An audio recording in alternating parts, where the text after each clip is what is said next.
तो ये एक कलिस्टो करके एक यहाँ पे कैफ़े है, तो ये उसका स्ट्रक्चर है जी। अगर आप देखो तो ये पूरा का पूरा कांच पे और उस सब पे डिपेंडेंट है। सो लाइक ये टिका हुआ कैसे है? ये बेसिकली एक डोम शेप स्ट्रक्चर है। ओके। और डोम शेप स्ट्रक्चर जो होते हैं, मैं आपको वापस एक रिकॉल करवाना चाहता हूँ। आपने जो पुराने वाटर टैंक्स होते थे ओवरहेड, हाँ हाँ हाँ। गाँव में यूजुअली आपको देखने को मिल जाएंगे, राइट? तो उनका जो टॉप का जो शेप होता था वो भी कुछ इस तरह का होता था, डोम। इसके सेंटर में हम हमेशा एक प्रोविजन रखते हैं, हम उसको फिल नहीं करते हैं बेसिकली। ओके। क्योंकि वहाँ पे खूब स्ट्रेस जो होता है बेसिकली, जो स्ट्रेस जो होता है जो जनरेट होता है वो मैक्सिमम होता है, जिसको हम होप स्ट्रेस कहते हैं हमारी लैंग्वेज में। तो उसको हम एक अलग वे में डिज़ाइन करते हैं। Callisto is a sort of dome structure basically. It is made up of steel frames and then उसमें जो ग्लास है वो एम्बेडेड और sort of glass sort of material basically. तो यहाँ पे जिस किसी स्ट्रक्चरल इंजीनियर ने इसको डिज़ाइन किया होगा, सो ये उनका थॉट प्रोसेस होगा। इफ़ मैं उस जगह होता, क्योंकि हर एक डॉक्टर का बेसिकली अलग अलग ओपिनियन होता है, सो वैसे ही अगर मैं होता, so I would go with that hoop stress वाला कॉन्सेप्ट कि it should be there, although the design is good and but for improvements if, और अगर आप ये कहेंगे कैसे पॉसिबल है या स्ट्रक्चरली और कैसे एफिशिएंट हो सकता है, सो आई वुड सजेस्ट कि अगर वो चीज़ होती सो एक बहुत ही बेटर स्ट्रक्चरल निकल के आता। Because for a structural engineer aesthetics से ज़्यादा इंपॉर्टेंट ये रहता है कि वो एफिशिएंट हो, वो एक बहुत ही लॉन्ग टाइम के लिए उसको उस लोड को वो सहन कर सके, right? Even it is gravity और विंड और अर्थक्वेक।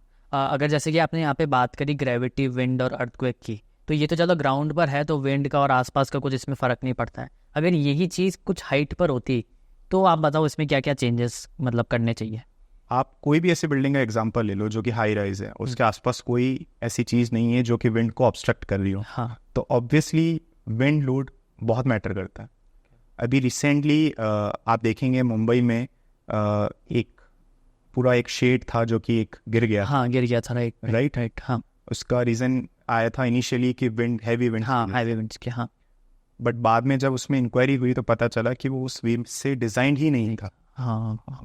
सो ये फैक्टर्स होते हैं बेसिकली कि वहाँ पे कोई भी आप स्ट्रक्चर बना रहे हैं तो वहाँ पे क्या विंड फोर्स एक्ट करेगा तो कितना करेगा, इसका एक पूरा प्रोविजन है। एंड दैट इज़ हमारे इंडियन अगेन कोडल प्रोविजन जो है IS 875 पार्ट 5, उसमें दे रखा है कि ये चीज़ है आपको करना है। उसका रिसेंट वर्जन आई गेस अभी 2015 में था, तो उसमें ये चीज़ें दे रखी है। देयर आर अदर फैक्टर्स कि वहाँ पे बेसिक विंड स्पीड कितना होता है। Like for Udaipur it is around 47 metre per second. फिर अदर फैक्टर्स होते हैं जो हम कैलकुलेट करते हैं कि भाई और कैसे कैसे हम इसको अफेक्ट कर सकते हैं, वर्स्ट केस सिनेरियो। उसके बाद हम सेस्मिक एक्टिविटीज़ भी इंट्रोड्यूस करते हैं।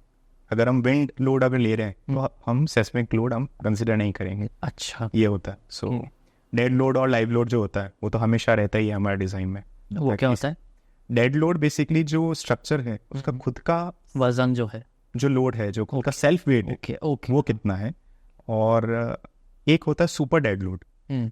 अब आपका ऑफिस है या किसी का कोई बिल्डिंग है, उसमें मैं आपके चलने का मैं नहीं कहूँगा वो लाइव लोड हो जाएगा। कोई भी अगर ह्यूमन है या कोई भी पर्सन है जो चल रहा है वो लाइव लोड में आ जाएगा। और कोई भी डेस्क है या कोई भी ऐसी चीज़ है जो स्टेशनरी पड़ी है वो सुपर डेड लोड होगी।